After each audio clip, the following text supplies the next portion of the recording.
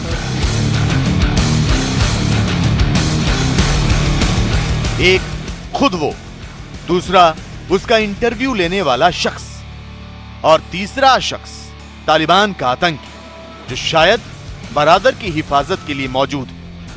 लेकिन इस वीडियो में 2 चीजें गौर करने वाली है। पहली ये कि बरादर से सवाल पूछ रहे शख्स के हाथ में एक कागज है, और दूसरी ये कि ठीक उसी तरह मुल्ला बरादर के हाथ में भी एक कागज है। कहीं ऐसा तो नहीं कि मुल्ला बरादर से पूछे जाने वाले सवाल और उसके जवाब पहले से ही तय कर लिए गए थे? कहीं ऐसा तो नहीं कि मुल्ला बरादर रटी रटाई स्क्रिप्ट पढ़ रहा था? कहीं ऐसा तो नहीं कि मुल्ला बरादर के गायब होने और हक्कानी नेटवर्क के साथ मतभेद की सच्चाई कोई दबाना चाहता है? कहीं ऐसा तो नहीं कि मुल्ला बरादर की जान को खतरा है और इसीलिए वो कैमरे पर झूठ बोल रहा है?